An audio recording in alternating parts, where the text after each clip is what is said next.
اللہ کے نبی صلی اللہ علیہ وسلم نے فرمایا کہ من لزم الاستغفار جعل اللہ له من ضیق مخرجا ومن كل هم فرجا ورزقه من حيث لا يحتسب، کہ جو شخص بھی کثرت سے استغفار کرتا ہے اور استغفار کو لازم پکڑتا ہے، اللہ رب العالمین اس کے لیے ہر تنگی سے، ہر ڈیفیکلٹی سے ایک وے آؤٹ نکال دیتا ہے۔ اللہ رب العالمین اس کے لیے ایک راستہ نکال دیتا ہے، اور ہر پریشانی سے، ہر غم سے اللہ رب العالمین اسے نجات دیتا ہے۔ وَرَزَقَهُ مِنْ حَيْثُ لَا يَحْتَسِبُ، اور اللہ رب العالمین اسے ایسی جگہ سے رزق عطا کرتا ہے جہاں سے اسے گمان بھی نہیں ہوتا۔ لہٰذا ہمیں چاہیے کہ ہم کثرت سے چلتے پھرتے، اٹھتے بیٹھتے ہر وقت استغفار کریں، اور اس کی میننگ پر غور کرتے ہوئے، ہم تدبر کرتے ہوئے استغفار کریں کہ ہم اللہ سے مغفرت طلب کر رہے ہیں۔ ہم نے جو اپنے پاس میں گناہ کیے ہیں، چاہے وہ چھوٹے گناہ ہو یا بڑے گناہ ہو، ہم سب سے توبہ کر رہے ہیں، اور یہ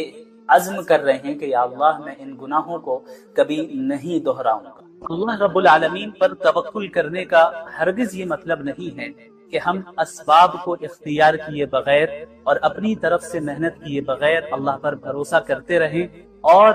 مصیبت کے ٹل جانے اور کام کے پورا ہو جانے کا انتظار کرتے رہے، بلکہ حقیقی توکل یہ ہے کہ ہم اپنی استطاعت کے بقدر مکمل کوشش کریں، محنت کریں، اسباب کو بھی اختیار کریں، اور پھر اس کے بعد مکمل طور پر اللہ رب العالمین پر اطمینان کے ساتھ بھروسہ رکھیں۔ اللہ رب العالمین نے قرآن کریم میں فرمایا وَمَن يَتَوَكَّلْ عَلَى اللَّهِ فَهُوَ حَسْبُهُ، کہ جو شخص بھی اللہ پر توکل رکھے گا اللہ اس کے لیے کافی ہے، یعنی اللہ اس کے لیے ہر چیز سے کافی ہے، اللہ اس کا حامی و ناصر ہے۔ آپ اندازہ کریں کہ اللہ رب العالمین آپ سے براہ راست کہہ رہا ہے کہ میں تمہارے لیے کافی ہوں۔ یہ کیا ہی بہترین راحت کا ذریعہ ہے اور اطمینان کا ذریعہ ہے۔ توکل کا یہ مطلب نہیں ہے کہ آپ کو کوئی تکلیف نہیں آئے گی، بلکہ توکل کا مطلب یہ ہے کہ جب آپ کو کوئی تکلیف پہنچے تو آپ یہ جانیں کہ اللہ آپ کے ساتھ ہے، اور آپ کے ساتھ ہر حال میں خیر کا معاملہ ہی ہوگا، چاہے راستہ کتنا ہی طویل کیوں نہ ہو جائے۔ لہٰذا افسوس نہ کریں، مایوس نہ ہوں، غم نہ کریں، بلکہ کام کریں، محنت کریں، اپنی استطاعت کے بقدر کوشش کریں اور دعا کریں، اور پھر کہیں حسبی اللہ، اللہ میرے لیے کافی۔ شاید اللہ تعالیٰ اس کے بعد کوئی نیا معاملہ پیدا فرما دے۔ کیا آپ کو لگتا ہے کہ سارے دروازے بند ہو چکے ہیں اور حل بہت دور ہے اور آپ کنارے تک پہنچ گئے ہیں؟ تو اس آیت کو سنیں، لعل اللہ یحدث بعد ذلك امرا، شاید اللہ رب العالمین اس کے بعد کوئی نیا معاملہ پیدا فرما دے۔ اللہ رب العالمین شاید آپ کے حال کو اچانک بدل دے۔ جی ہاں، اللہ رب العالمین اس بات پر قادر ہے کہ وہ آپ کی تنگی کو کشادگی سے تبدیل کر دے، آپ کے درد کو رحمت سے تبدیل کر دے، اور آپ کی مایوسی کو کامیابی سے تبدیل کر دے۔ کتنی بار ایسا ہوا کہ آپ نے کسی لمحے کو آخری سمجھا اور وہی لمحہ آپ کے گمان سے زیادہ خوبصورت آغاز بن گیا۔ لہٰذا اپنے رب پر بھروسہ رکھیں، جلدی نہ کریں، مایوس نہ ہوں، اور یہ نہ سمجھیں کہ دیر ہونے کا مطلب بھول جانا ہے۔ تقدیر اللہ کے منصوبے سے چلتی ہے اور وہ آپ پر آپ سے زیادہ مہربان ہے۔ لہٰذا جب کبھی بھی دنیا تنگ ہو جائے، اپنے دل سے کہے لعل اللہ یحدث بعد ذلك امرا، وَإِذَا سَأَلَكَ عِبَادِي عَنِّي فَإِنِّي قَرِيبٌ، کہ اگر میرے بندے آپ سے میرے بارے میں پوچھیں تو آپ کہہ دیں کہ میں اپنے بندوں سے قریب ہوں، وہ جب بھی مجھے پکارتا ہے، کوئی بھی بندہ مجھے پکارتا ہے، میں فوراً اس سے جواب دیتا ہوں، لہٰذا وہ مجھے پکارتا رہے تاکہ وہ اور مجھ پر ایمان رکھتا رہے تاکہ وہ ہدایت پا سکے۔ یہ ایک دعا کی آیت آ گئی، پکارنے کی آیت آ گئی، پھر رمضان کی آیتیں شروع ہو گئی، پھر رمضان کے احکامات شروع ہو گئے۔ تو اس جگہ پہ مفسرین نے، جو کلاسیکل تفسیر کے اسکالرز ہیں، کلاسیکل اسکالرز ہیں، انہوں نے بیان کیا ہے کہ بھئی ایسی کیا وجہ ہے کہ ابھی تو رمضان کی بات چل رہی تھی، بیچ میں اچانک دعا کی بات آ گئی، اللہ کو پکارنے کی بات آ گئی، پھر رمضان کے احکامات شروع ہو گئے، مکمل رمضان کے احکامات ہی ہوتے، بیچ میں یہ آیت کیوں آئی؟ تو مفسرین نے یہاں نقطہ بیان کیا ہے کہ اللہ رب العالمین نے رمضان کے احکامات کے بیچ میں دعا کا ذکر کر کے یہ بتایا کہ رمضان میں دعاؤں کا اہتمام ہونا چاہیے، اور عام دنوں کے مقابلے میں اللہ رب العالمین رمضان کی دعاؤں کو زیادہ قبول کرتا ہے، اور قبولیت کی، ایکسپٹنس کی پاسبلٹی میں رمضان میں زیادہ سے زیادہ اضافہ ہو جاتا ہے۔ اور اللہ نے فرمایا اجیب دعوت الداع، کوئی بھی بندہ مجھے پکارتا ہے میں جواب دیتا ہوں۔ یا یہ نہیں کہا کہ کوئی عالم پکارے، کوئی بزرگ پکارے، کوئی ولی پکارے تبھی میں جواب دوں گا، نہیں، پکارنے والا مجھے پکارتا ہے. اب پکارنے والا جتنا بڑا گناہگار ہو وہ بھی ایک مرتبہ اللہ کو دل سے پکارے گا، اسی وقت اللہ رب العالمین جواب دیتے ہیں. تو یاد رکھیے رمضان کا مہینہ ایسا ہے جہاں اللہ نے رحمت کے دروازوں کو کھولا ہے اور آپ کو بلا رہا ہے. اللہ تیار ہے آپ کی مغفرت کرنے کے لیے اور آپ کو معاف کرنے کے لیے، بس انتظار ہمارے اور آپ کی توبہ کا ہے. ہم بس توبہ کر کے رجوع کر لیں. اللہ تو منتظر ہے، اللہ انتظار کر رہا ہے کہ یہ میرا بندہ اور میری بندی میرے پاس کب لوٹ کر آئیں، یہ واپس لوٹ کر آئیں. اور اتنی اپارچونٹیز ہماری دنیا میں اس دنیا میں اللہ نے ہمیں دے رکھی ہیں، اگر ہم ان تمام اپارچونٹیز کو ضائع کر رہے ہیں تو پھر کیا حاصل ہے؟ کچھ حاصل نہیں ہے. پھر رمضان میں اتنی اپارچونٹیز ہیں. عام دنوں میں اللہ کے نبی نے کیا فرمایا صلی اللہ علیہ وسلم، وقت تھوڑا سا زیادہ ہو رہا ہے بس میں مکمل کروں گا، کہ عام دنوں میں رات کے آخری حصے میں اللہ رب العالمین بندوں کی طرف متوجہ ہوتا ہے اور کیا کہتا ہے، کوئی ہے پکارنے والا جو مجھے پکارے تو میں اسے دوں، کوئی ہے رزق مانگنے والا میں اسے رزق دوں، کوئی ہے مغفرت طلب کرنے والا میں اسے معاف کروں. یہ ہر رات ہوتا ہے، رمضان میں نہیں، ہر رات ہوتا ہے. اب آپ بتائیے پورے سال یہ اپارچونٹی ہمارے پاس ہوتی ہے، لیکن ہم میں کتنے ایسے ہیں جو اس اپارچونٹی کو اس کا صحیح فائدہ اٹھاتے ہیں؟ غور کرنے کی بات ہے. اور پھر رمضان کی اپارچونٹی الگ سے دے رکھی ہے اللہ نے. رمضان کے پورے مہینے، صحیح روایت ہے، کئی محدثین نے اس روایت کو صحیح قرار دیا ہے کہ رمضان کے ہر دن اور ہر رات اللہ رب العالمین ایک بڑی تعداد کو جہنم سے نجات دیتا ہے. تو ہمیں اللہ سے ہر وقت امید لگائے رکھنی ہے. افطار کے وقت بھی جو ہے دعا کا اہتمام کرنا ہے. عموماً عورتوں کا کیا مسئلہ ہوتا ہے کہ مجبور بھی ہو جاتی ہیں بیچاری کہ انہیں پکوڑے تلنے میں وہ مصروف ہے، اس وقت دعا کا اہتمام نہیں ہو رہا ہے. تو گھر والوں کو بھی سمجھنا چاہیے، مردوں کو بھی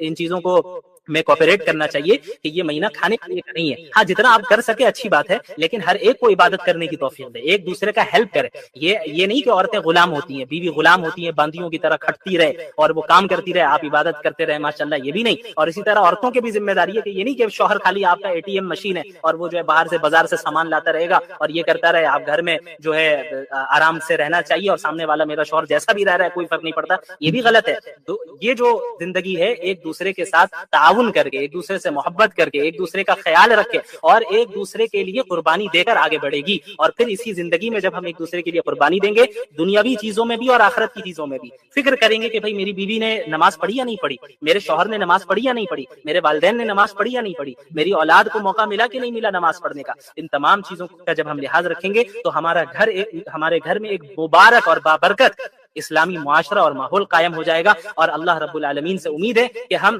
اللہ کے مقرب بندوں میں شامل ہو جائیں گے. لا يحب اللہ الجہر بالسوء من القول الا من ظلم. اللہ تعالیٰ نے اس میں یہ بیان فرمایا کہ اللہ تعالیٰ کسی کی برائی کرنے کو پسند نہیں کرتا، یعنی اللہ تعالیٰ غیبت کو پسند نہیں کرتا، اور کوئی کسی کی برائی بیان کرے اللہ تعالیٰ اس کو پسند نہیں کرتا. الا من ظلم، سوائے اس شخص کے جو مظلوم ہو. یعنی ایک مظلوم اگر اپنے ظلم کی داستان کسی کو سنا رہا ہے، یا مثلا جو ظالم اس پر ظلم کر رہا ہے اس ظالم کی شکایت وہ مظلوم کسی سے کر رہا ہے، تو یہ غیبت میں داخل نہیں ہے، بلکہ یہ مظلوم کا حق ہے کہ وہ حق کے لیے آواز اٹھائے، کہ اس پر جو ظلم ہو رہا ہے اور جو زیادتی ہو رہی ہے اس کے خلاف وہ آواز اٹھائے. اور اس آواز اٹھانے میں وہ اگر ظالم کی برائی بیان کر رہا ہے اور اس نے جو ظلم و زیادتی اس پر ڈھائی ہے اس کو بیان کر رہا ہے، تو یہ چیز غیبت میں ہرگز داخل نہیں ہے، یہ اس کا حق ہے. اس کے بعد یہود کے دعوے کی تردید کی جاتی ہے. یہودیوں کا دعویٰ تھا کہ انہوں نے حضرت عیسیٰ علیہ السلام کو قتل کر دیا، سولی پر چڑھا دیا. تو اللہ تعالیٰ نے اس کی تردید کی اور فرمایا کہ وما قتلوہ وما صلبوہ ولکن شبہ لہم، کہ ان لوگوں نے، ان یہودیوں نے نہ ہی حضرت عیسیٰ کو قتل کیا اور نہ ہی انہیں سولی پر چڑھایا، بلکہ اللہ تعالیٰ نے انہیں آسمان میں حفظ و امان کے ساتھ اٹھا لیا. بر رفعہ اللہ الیہ، اللہ تعالیٰ نے زندہ ہی حضرت عیسیٰ کو آسمان میں اٹھایا. جیسا کہ میں نے کہا تھا کہ اہل السنت والجماعت کا یہ عقیدہ ہے کہ حضرت عیسیٰ علیہ السلام اس وقت بھی آسمان پر موجود ہے، یعنی زندہ موجود ہے جس طرح ہم اور آپ زندہ ہے، اور قیامت کے قریب زمانے میں ان کا نزول ہوگا اور وہ دجال کا مقابلہ کریں گے. لیکن یہودیوں کو یہ شبہ ہو گیا کہ بھائی انہوں نے انہیں قتل کر دیا، قتل سولی پر چڑھایا انہوں نے کسی اور کو، وہ حضرت عیسیٰ نہیں تھے، لیکن وہ سمجھ بیٹھے کہ یہی حضرت عیسیٰ ہے. بہرحال اس کے بعد پھر کرسچنز کے عقیدہ تثلیث کی بھی تردید اللہ تعالیٰ نے کی، یعنی جو ٹرینٹی کا عقیدہ ہے، ٹرینٹی کا نظریہ ہے، کہ ان میں سے بعض فرقوں کا یہ کہنا ہے کہ العیاذ باللہ اللہ تعالیٰ کے 3 اجزاء ہیں. ایک جز فادر کا ہے، ایک جز ہولی اسپرٹ کا ہے اور دوسرا جز حضرت عیسیٰ کا ہے، اور ان تینوں کے مجموعے کا نام گاڈ ہے، خدا ہے، الیاذ باللہ۔ تو اللہ تعالیٰ نے منع کیا اور اس کی تردید کی، ولا تقولوا ثلاثہ، ٹرینٹی کے عقیدے کے قائل نہ ہو، عقیدہ تثلیث کے قائل نہ ہو، اللہ صرف ایک ہے، اور اللہ کی ذات اس چیز سے پاک ہے کہ وہ کسی کو بیٹا بنائے یا اپنا شریک بنائے۔ بہرحال اس میں حضرت عیسیٰ علیہ السلام کے متعلق ہی پھر اس صورت میں ذکر ہوتا ہے۔ پھر اس کے بعد کلالہ کی میراث کا حکم ہے۔ کلالہ ایسے شخص کو کہتے ہیں جس کی کوئی نہ اولاد بھی نہ ہو اور والدین بھی نہ ہو، تو اب اس کی وراثت کا کیا کیا جائے گا، اس کی تفصیلات بتائی جا رہی ہے کہ ایک بہن ہو تو اسے نصف دیا جائے گا، یعنی جو کچھ بھی وہ چھوڑ کر گیا ہے، اور اس کے علاوہ دو یا دو سے زیادہ بہنیں ہوں تو پھر 2/3 حصہ ملے گا، 2/3 ملے گا، اور بھائی ہو تو پھر بھائی کو وراثت مل جائے گی، بھائی بہن دونوں ہو تو مذکر مؤنث کا جو یہ قاعدہ ہے کہ بھائی کو، بیٹے کو یعنی لڑکے کو دگنا ملے گا لڑکی کے مقابلے میں، کیونکہ فائنینشیل جو ذمہ داری ہے وہ اللہ تعالیٰ نے لڑکوں پر دی ہے، عورتوں پر نہیں دی ہے، تو اس لیے مردوں کو دگنا دیا جاتا ہے، لڑکے کو دگنا دیا جاتا ہے، اور اس کے مقابلے میں آدھا اس کو عورت کو دیا جاتا ہے، کیونکہ مرد کو اپنے اوپر بھی خرچ کرنا ہے، اور ماں باپ ہے تو ان پر بھی خرچ کرنا ہے، اولاد ہے تو ان پر بھی خرچ کرنا ہے، بیوی ہے تو اس پر بھی خرچ کرنا ہے، تو کیا ہے کہ اب اس کے اوپر بوجھ ہے فائنینشیل، تو اس لیے اس کو ہلکا کرنے کے لیے اللہ تعالیٰ نے مردوں کو زیادہ وراثت دی، اور چونکہ عورتوں کے ساتھ ایسا کوئی مسئلہ نہیں ہے، اس کو کسی اور پر خرچ کرنے کی ضرورت نہیں ہے، یعنی ذمہ داری اس پر نہیں ہے، وہ اپنے اوپر ہی صرف خرچ کرنا چاہے کر سکتی ہے، رکھنا چاہے رکھ سکتی ہے، کسی کو دینا چاہے دے سکتی ہے، اس کے اوپر ذمہ داری نہیں ہے کہ وہ دوسروں کی مالی ضروریات کو پورا کرے اپنے رشتہ داروں میں سے، یعنی شوہر کا مسئلہ ہو، اولاد کا مسئلہ ہو، یہ ساری چیزیں مردوں پر ہے، اس لیے جو ہے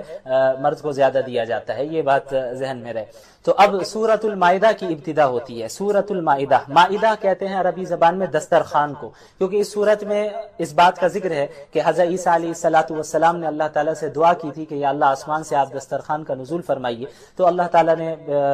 ان کی دعا کو قبول کیا، تو اس بنیاد پر، اس وجہ سے، اس مناسبت سے اس سورت کو سورۃ المائدہ کہتے ہیں۔ اچھا، اس کی ابتدا ہوتی ہے یا ایھا الذین آمنوا اوفوا بالعقود، کہ اے ایمان والوں معاہدے کو پورا کرو، عہد کو پورا کرو، خلاف ورزی نہ کرو، تم نے کوئی ایگریمنٹ کر رکھا ہے تو اس کو پورا کرنا ہے۔ اب دیکھیں، معاہدات کی 2 قسمیں ہو سکتی ہے۔ ایک معاہدہ تو وہ ہے جو اللہ اور بندوں کے درمیان ہے، کہ ہم نے اللہ سے معاہدہ کر رکھا ہے کہ ہم اللہ کے دین پر عمل کریں گے، اللہ کے احکامات پر عمل کریں گے، اور اللہ نے جن چیزوں سے ہمیں روکا ہے ان چیزوں سے بچیں گے، تو ان معاہدات کو بھی پورا کرنے کا حکم ہے۔ اور اس کے علاوہ وہ معاہدات جو بندے بندوں سے کرتے ہیں، لوگوں کے درمیان آپس میں ایک دوسرے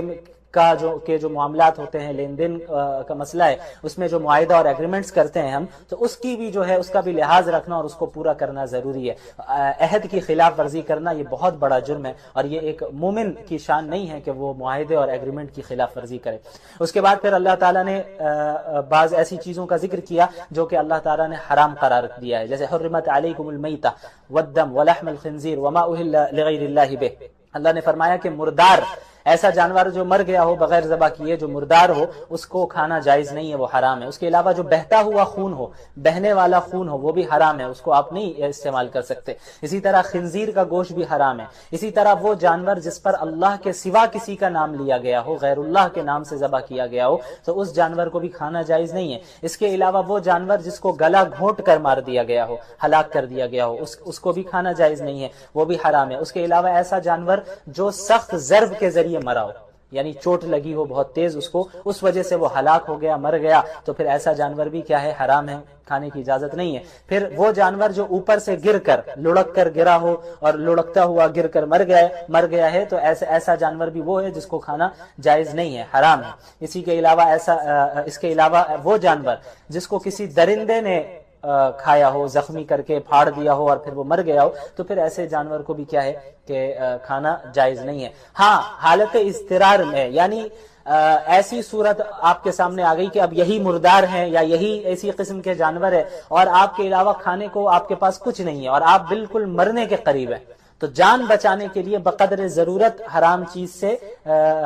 یعنی اس کو استعمال کیا جا سکتا ہے، لیکن اتنا ہی استعمال کیا جا سکتا ہے جس سے آپ کی جان بچے بس۔ اور اس کی اجازت ہے صرف جان بچانے کے لیے، یعنی اس کے علاوہ آپ کے پاس اور کوئی آپشن نہیں ہے، تب اللہ نے اس کی اجازت دی۔ اس کے بعد ایک بہت ہی اہم آیت ہے جس میں اللہ نے تکمیل دین کا اعلان کیا ہے۔ اللہ تعالیٰ نے فرمایا کہ الیوم اکملت لکم دینکم واتممت علیکم نعمتی ورضیت لکم الاسلام دینا، کہ آج ہم نے تم پر اس دین کو مکمل کر دیا ہے اور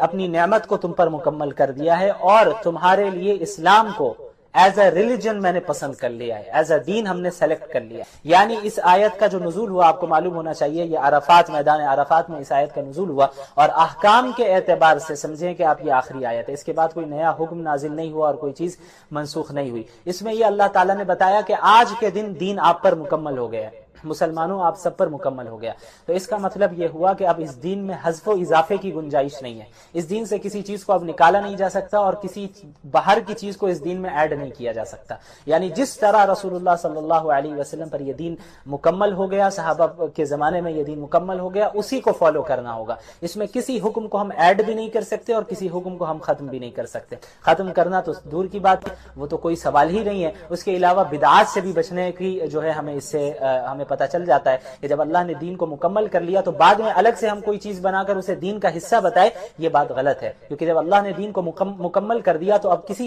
چیز کو ایڈ کرنے کی اس میں ضرورت نہیں ہے۔ اس کے بعد اللہ تعالیٰ نے مسلمانوں کو حکم دیا کہ ہمیشہ عدل و انصاف سے کام لینا، یا ایھا الذین آمنوا کونوا قوامین للہ شہداء بالقسط، کہ ہمیشہ جب بھی فیصلہ کرو، جب بھی کوئی کام کرو تو پھر وہ عدل و انصاف کے ساتھ کرنا، اور ایسا نہ ہو کہ دشمنی کی بنیاد پہ تم عدل و انصاف کے خلاف کام کر رہے ہو، دوستی کی بنیاد پہ عدل و انصاف کے خلاف کام کر رہے ہو، نہیں، کوئی بھی مسئلہ ہو عدل و انصاف کو تھامے رکھنا۔ اس کے بعد یہود و نصارہ کے ایک دعوے کی تردید کی جاتی ہے، وقالت الیہود، آیت نمبر 18 سورہ مائدہ، وقالت الیہود والنصارى نحن ابناء اللہ واحباؤہ، یہود و نصارہ کہتے ہیں ہم تو اللہ کے بیٹے ہیں، اللہ کے محبوب ہیں۔ یہود و نصارہ کا بڑا دعویٰ تھا یہ بنی اسرائیل کا کہ چونکہ ہمارے یہاں انبیاء بہت کثرت سے بھیجے گئے ہیں، ہم انبیاء کی اولاد ہیں، اس لیے اللہ تعالی ہم سے ناراض نہیں ہوگا، یعنی اگر ہم نے کوئی غلطی کی بھی تو اللہ تعالی ہم سے ناراض نہیں ہوگا، ہم تو اللہ کے محبوب بندے ہیں، ہم اللہ انبیاء کی اولاد ہے۔ تو اللہ تعالیٰ نے ان کے عقیدے کی تردید کی، ایسا نہیں ہوگا۔ کامیاب صرف وہ ہوگا جس کے عقائد درست ہوں گے اور اعمال درست ہوں گے، یعنی انبیاء کی اولاد میں سے ہو جانا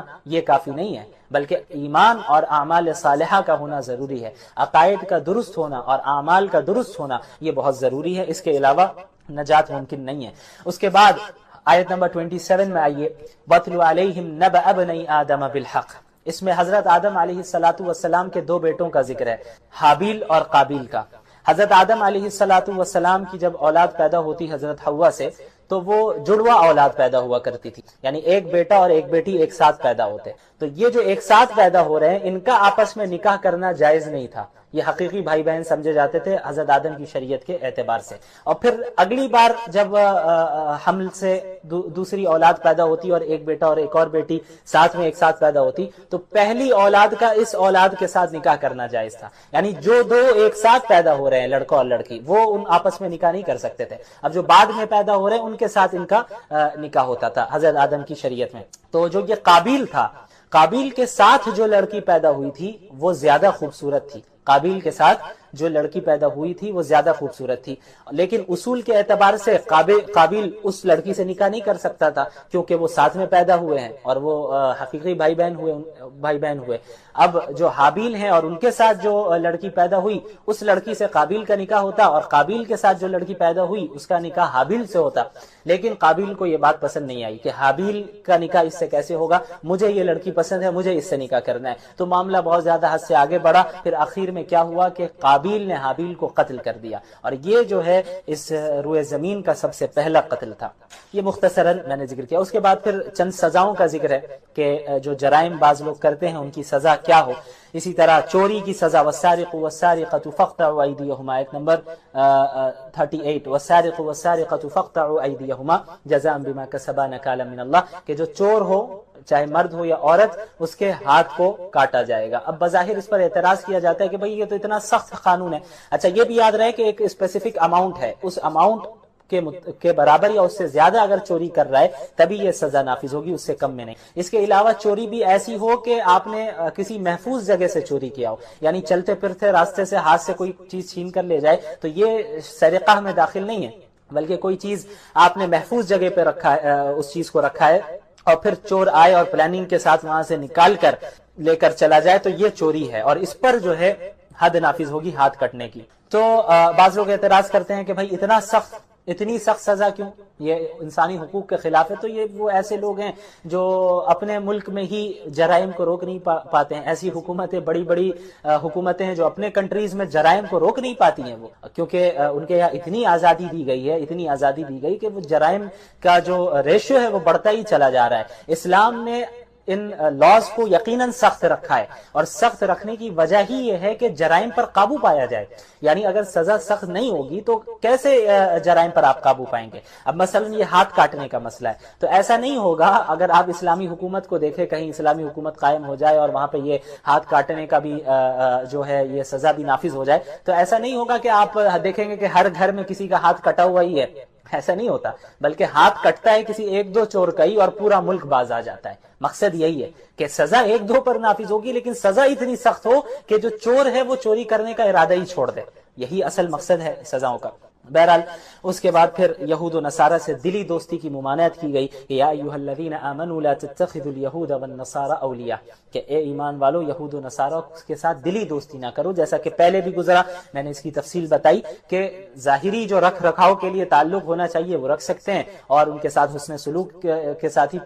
پیش آنا ہے، اگر وہ ایسے ہیں جو اسلام کے خلاف سازش نہیں کر رہے ہیں۔ عام جو نان مسلمز ہیں ان کے ساتھ اچھی طرح پیش آنا ہے، ان کی مدد بھی کرنی ہے، انہیں دین کی دعوت بھی دینی ہے، سب اپنی جگہ پر۔ لیکن غیر مسلموں کے ساتھ جو دلی تعلق ہوتا ہے، جو دلی دوستی ہوتی ہے، یہ رکھنا جائز نہیں ہے۔